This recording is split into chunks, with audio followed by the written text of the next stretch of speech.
Boy, that just be going at it when the lights is out and all you can hear is the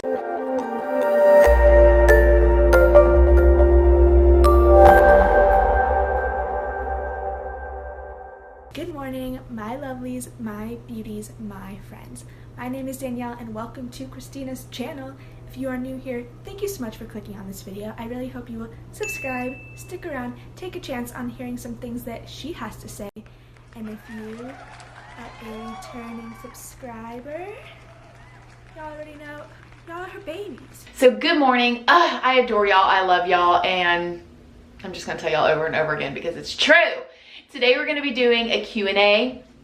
This morning, actually, my storytime video went up. Y'all are going to be seeing this on Monday, but today is Friday. And I've just been reading all y'all's comments. And call me crazy if you want to, but I really feel like we're friends. Like I love you guys. So I'm in such a great mood. It's been such a great day. I've been chit-chatting back and forth with y'all, and thank you guys for loving me, supporting me. Thank y'all for being here. Thank you for watching my videos and taking the time to like and comment, and it doesn't go unnoticed, and I just want you to know that I appreciate you. So today we're going to be doing a little Q&A. I've been gathering up questions, and yeah, so let's just get right into answering them. First question. After going through all of that, do you think solitary confinement should be done at all? Don't get me wrong, it sounds awful and our U.S. prison system needs serious reformation. Just curious where the line is drawn when it comes to what we do punishment-wise. Thank you so much for asking this question. I think solitary confinement is absolutely necessary in some times, okay? I'm a realist, guys, okay? I know I talk a lot about the bad things that go on in prison and the mistreatment and stuff, but at the same time, I do understand prison is necessary, and I believe the restraint chairs, solitary confinement, all of that is needed sometimes, okay? I believe solitary confinement is needed in situations when you have really, really violent inmates that are going to hurt you or hurt others or hurt people, then yes, they definitely need a timeout. The problem is you have a lot of COs that are on power trips. I can't tell you one person that's been in prison that can disagree with that. That is real stuff. And, you know, to be honest with you and to be fair, I don't know what they have gone through. You know, sometimes the COs bring their problems in from the outside world. Maybe they were in abusive situations when they were a child or younger or You know, you just never know what's going on in a CO's mind. And it's hard to be a CO, okay? You know, I'm not going to sit here and act like it is like teaching Sunday school. It's very, very hard. And I think you need to be in the right mental frame to do it. But as far as solitary confinement, yes, I think it's absolutely necessary in some instances. I hope that answers your question. Next question. Hi, I have a question. My uncle served 5 years in prison. He told me and my family that it's easier to get things like substances in prison. I was wondering if you would agree or if that is different in women's prison. You definitely can get substances in women's prison. You can get just about anything in there that you can get on the streets. The things that you can't get is like a car. I mean, obviously you can't get a car, but yes, absolutely, he is correct. You've got to think that you've got criminal masterminds all in one area, right? You may have the streets where you have like a dealer or this and that or whatnot here and there, or maybe a group of, you know, people that run together. But in prison, you have a ton of them, and they're always scheming and scamming and coming up with ways. And some of these people have 10, 15, 20, 30, 40, 50 years to come up with ways to get what they want. And they do. A lot of stuff comes in through visitation, even though people that are coming into visitation to see their loved ones or family members or friends, they get searched. They get searched too, okay? They get patted down and go through a metal detector and all that stuff. I mean, they don't do a naked search, but they do get searched. But the inmates, when they're going in and out of visitation, they get fully searched when they are done with visitation. But there's always ways to sneak it in. Also, like I've told you guys before, you have COs that you can sometimes get to bring you stuff in. Well, a lot of times you can get to bring you stuff in. You also have like road working crews. That is crews that usually have just a little bit of time left, maybe just like a year or two of time left, and they have really good behavior, and they go on work crews, which they all get in like these vans or trucks or whatever, and they go out, and that's like when you're driving down the side of the road and you see prisoners on the side of the road. Those are the work crews.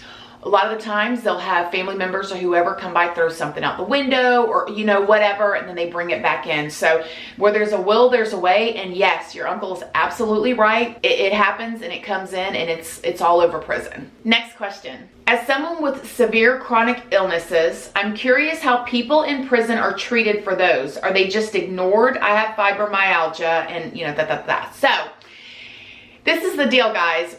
In prison, they're going to do just enough to keep you alive, right? They're not there to make you feel comfortable.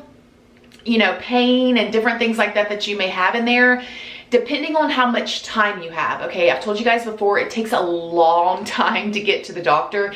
Even if you're very sick, you know, a lot of times it takes a long time, because you think about it. If you have an illness and you get sick and you don't see the doctor in time and something happens to you, they're going to blame your passing on your illness, right? Not on their, you know, negligence. They stick together. Those COs stick together. The warden has the CO's back. I mean, I've got one of my very, very, very good friends that's going to come on here eventually. I was in prison with, that's going to tell you a story about how she reported to the warden. She actually got to speak to the warden, which is pretty much unheard of. You hardly ever get to speak to her. That's like speaking to, or him or her, speaking to the warden is like speaking to the CEO of a Fortune 500 company, right? Like, you got to go through all these layers to get to them, and usually you're never going to get to them. But she did indeed speak to the warden, and the warden straight up told her, if you ever speak about this again, I'm going to put a charge on you, and So like, she shut my friend up real quick, and my friend was trying to report some very inappropriate stuff that a CO was doing to one of the YOs, which is one of the kids. And I'm talking about inappropriate stuff, okay? Not just talking or whatever, but like, and the warden shut her up. So with that being said, as far as like illnesses goes, I have never seen, the health care in there is not health care. It's survival care, okay? It is enough to keep you alive. So my suggestion would be, for anybody that has any kind of sicknesses or illnesses, don't go to prison, because it's bad. It's really bad. Next question. Now this question I was shooketh by, okay? I was shooketh by this question, but it's an honest question, and I'm really glad she asked this. So here we go. I have kind of a weird question. Do you secretly or even a little bit think going to prison was like a vacation from life? Like, now we have kids and jobs and 1,000,003 things to do every day. Is there some part of you that's like, I have no responsibility but to survive in here? Like a break from life? Absolutely not. Not for 1 second is it like a vacation. Because let me tell you something. Nothing about prison is comfortable. Okay, vacation is a break from life, right? Being in prison is like pushing the pause button on your life, right? When you're in there, you're mentally knowing that life is still going on the outside world. You're actually getting behind in the times. All of your responsibilities that you have to do, get a house, get a job, pay your bills, they're all waiting for you at that gate when you walk out, okay? It's not like you have your crap together and then you go on vacation and you get to relax and then you have to go back to your responsibilities. No, you have to start all the way over from scratch, unless you like go into prison and you're like a multi-millionaire and you have no worries, but then still you have stuff you have to catch up on. So nothing about prison is like a vacation. As a matter of fact, when you're in there, it's very high stress. You're always watching your back. You have to watch your back to the inmates and the COs. It's not fun. And also, at any time you could catch an extra charge, and that really happens. You can do things in prison and catch a new charge and have to go back to court and get more time on you. Nothing about prison is like a vacation. Never, ever was it relaxing, or did I let my guard down, or was I comfortable? You know, It's literally like being in a cage while life is going on around you. All of your friends, your family, they're celebrating Christmas, they're touching and hugging. And that's like one of the main things that I missed about being in prison is like physical touch. I know you guys know I've spoke to you guys this a million times before. I'm a very touchy-feely type of person, and not even being able to give a hug to somebody, right?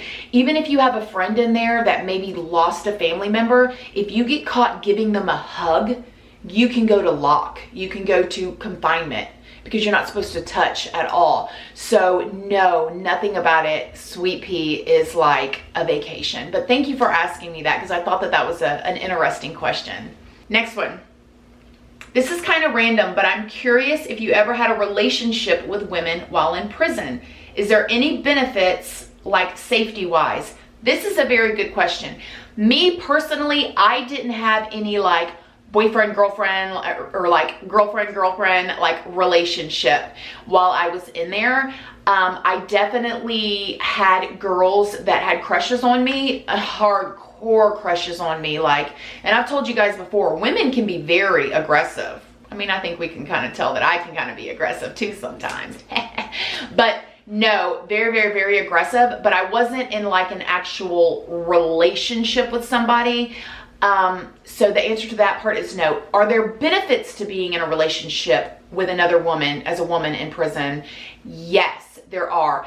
Depending on what type of relationship you're in. You could get with a woman who's a top dog who's going to keep you protected on the compound. Okay, a lot of the times the top dogs are really in good with the COs, and they run stuff even with the COs. Okay, their family's funneling them money. It's very corrupt. It's a whole nother world in there. Their family's funneling money into the prison, paying people off.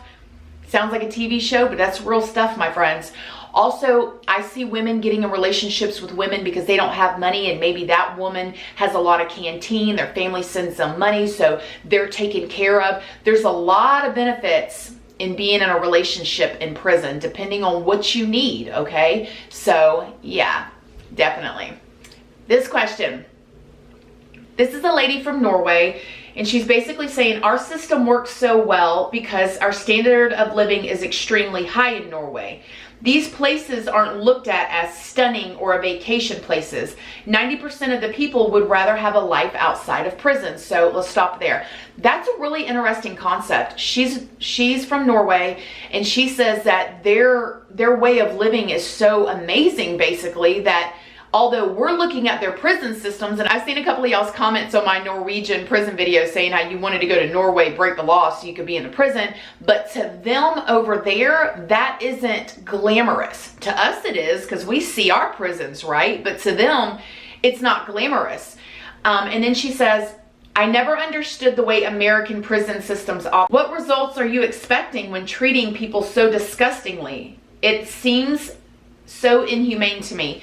Yes, so true. And that's what I don't get either. And that's what I feel like, I don't know what the brain thought is behind prison systems, or what they're really trying to do. It really can't be helping people, because the things that go on in there and the things that they do in there, 9 times out of 10, you leave worse. And I've said this once, and I'll say this a million times, and I know Donna can vouch for this. My friend Alex, who will be on here eventually, she was in the YO program with the kids.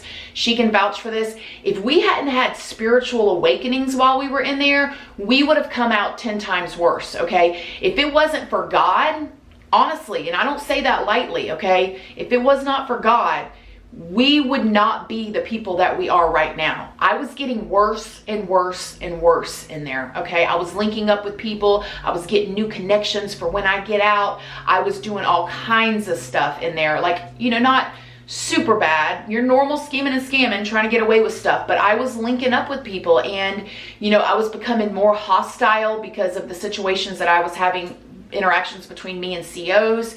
And yeah, so you can't treat people like animals and expect them to get out and, you know, be great people. Now, yes, people make their own decisions, and they, you know, it's not blaming anything on anybody else.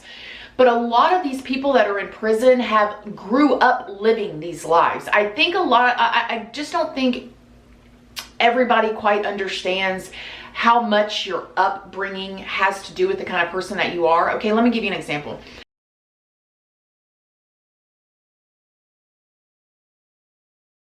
I don't know if y'all heard about it. It was all over the news years ago where these little kids, these little babies, man, little adorable babies, they get trained and they're growing up with machetes in their hands and they're walking the streets with guns in their hands. And it's not those babies' fault. Yeah, people may look at those babies like they're violent, they'll shoot you, and they will, but that's all they know, right? You're training them like that.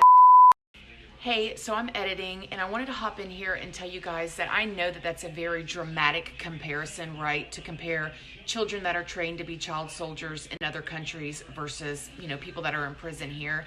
But I was just trying to make the point that nature and nurture has a huge role in who you become. And that is not an excuse, especially when you become an adult in your upper 20s, 25. I mean, you know better at that time and you can make decisions.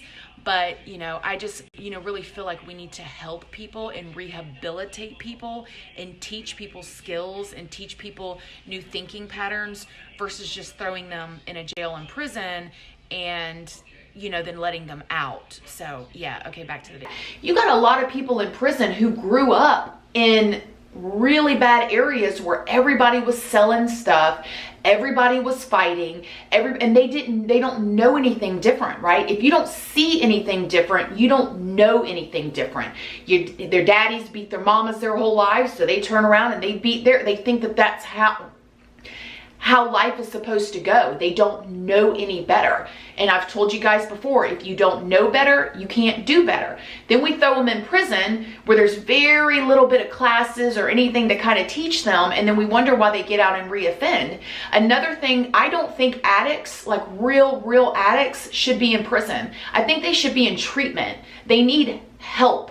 Okay, you throw them in prison with a bunch of violent offenders and stuff, and it's just the whole entire system is broken. And I'm really hoping and praying, and you guys say a prayer for me, that I'm going to get into the position sooner or later where I'm going to have a voice on prison reform. And I am on my way there, and it's only because of y'all. And I'm going to get emotional. But because of y'all's love and support, y'all are giving me a voice, and I would really like to see some changes happen. So thank you. So agreeing with her comment, absolutely. How do we expect, by treating people disgustingly and unfairly, that they're going to get out and be productive citizens to society? You said it, girlfriend. This person said, did you bang the guard in the church? Not my business, but just letting you know what we're all thinking. No, I did not bang the guard in the church. Listen, I'll tell you guys, I am very flirty. I'm a very flirtatious person. That's just me. I'm very hormonal. We know that, but I just wasn't into that. Honestly, I wanted to kiss him. Like, I wanted to smell him. Like, I wanted to touch him. I wanted to cuddle with him, but I was never at a time thinking like, hey, take me into a closet for 2 minutes. Like, I am too in tune with my sexuality to just want somebody to do me for 2 seconds. Like I know what I want as a woman, and you know, I know what I want. So yeah, but I really just kind of wanted to, it was the excitement of the note passing and like this unspoken flirtation. Y'all know, y'all have seen people or been attracted to somebody. Like, we were attracted to each other, okay? It was a mutual chemistry that you couldn't deny. I mean, like I've told y'all, even other people on the compound could see it, even though I was trying to act like, no, it's nothing. Because as soon as people start talking on the compound, they'll ship you, okay? If word would have gotten out that maybe people thought, really gotten out that they thought he liked me or that I liked him, or if they knew we were passing notes, they would have shipped me to another compound, and that would have been awful because I was actually in a decent prison comparing. None of them are decent, but comparing to some of the other ones, I didn't want to leave. I wanted to stay there. So no, I didn't, but you know, he was cute and stuff, and I was like flirting with him. Like, we were just like, you know. All right, next question. How do women have sex in prison without getting caught? I know they do it in the showers, but do they do it anywhere else? When I went to jail, there was a woman who was my bottom bunkie, and she would 24/7, and all of us could hear her. Did I ever experience weird stuff like this? Yes, and I need to do a whole entire story time on that. That happens every single night. And it's so bizarre too, because like No offense to my older generation subscribers, babies, followers, all that, because I love you guys. And trust me, when I get 80 years old, I hope to still be getting it. I ain't even gonna lie. I'm gonna be like, hey, Grandma Christina, for real. But you got some of those older ladies in there, boy, that just be going at it when the lights is out, and all you can hear is the sounds, the wet sounds and the moaning, and it's like, stop it. I remember I started putting toilet paper in my ears because it's like, yes, it happens. I need to do a whole entire video on like in prison, and as far as where they do it at, they do it in the bathrooms. They do it anywhere they can. There's even some stuff that goes on in the church. Yeah, I'm gonna do a video on that. Okay, next question. You are so inspiring and smart and overall a beautiful soul. One day, if you feel like it, could you make a video on what made you want to start YouTube? Was it hard for you stepping out of your comfort zone, or was it just a natural thing to do? Yes, I can make a video on that. If y'all want that, let me know below. But for the short answer is, it was very, very hard. Okay, I don't have a lot of beautiful stories to tell y'all. I mean, I'm making new memories now in my life, but a lot of my past is ugly stuff. But I just wanted to inspire and help others because I knew I had a story, right? We all have a story. Y'all have a story. It doesn't matter if you had both parents and grew up in the burbs. Everybody's got a story. Everybody's got pain. My pain is no more important than your pain, right? You know, your pain is not invalid because you didn't go through some of the things that I went through. Pain is pain, okay? My pain may have came from this situation and your pain may have came from that situation, but it's still pain, okay? And I really wanted to get that message through to people too, but I felt like if I could get on here and use all of the ugly things of my life and turn it into something beautiful by helping other people or inspiring other people or entertaining, or at the very, very least, some of y'all changing your opinion on criminals, right? Because there's people in my everyday life that would never think I've been to prison, right? People that I know from church or maybe my son's school or people that know me now, because I don't walk up to people and say, hi, my name's Christina and I'm an ex-con or I've been to prison. They know me now and they would never in a million years think that I've done the things that I've done. So I want to take it, I feel like I'm in a good place. I'm 11 years out. Over 14 years not even, having a speeding ticket, and show you guys that one, people can change, but two, sometimes people that make these, just so much I wanted to teach y'all, so much. I need to do a whole video or I'm going to keep rambling on that one, but that's if you want it, let me know below. I got this, so this is a good one. How do you think women locked up would feel if they knew I was a psychic medium and I was to be locked up with them? Would they be scared of me or always asking me for readings? Okay, honestly, girlfriend, first of all, don't you go to prison, baby. Don't be going to prison. I love you, but don't be doing that now, Shoko. But if you have actual psychic abilities, that would really serve you in there. I mean, you could hustle that all day long. Like, yeah, they're going to be asking you. Of course, there's going to be some people that are going to think you're not cool. They're not going to like it, but that's with anything, right? I mean, I got people on here that don't like my hair. They don't like the way I talk. There's always going to be people that aren't going to like you. And there's going to be people in there that's not going to like you.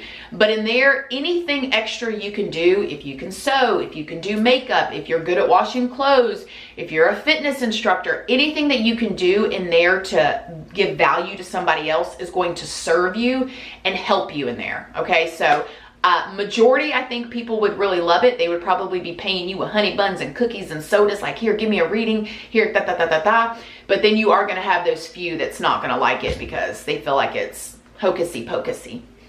All right, my loves, so that's it for this Q&A. Don't forget to leave your questions in the comment section down below. I do read them and I do love hearing from y'all.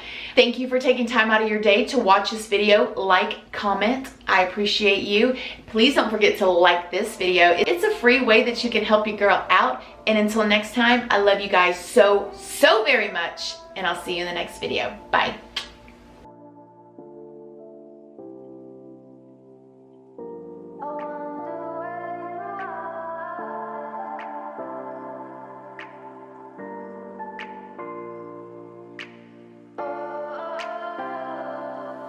We are dreamers.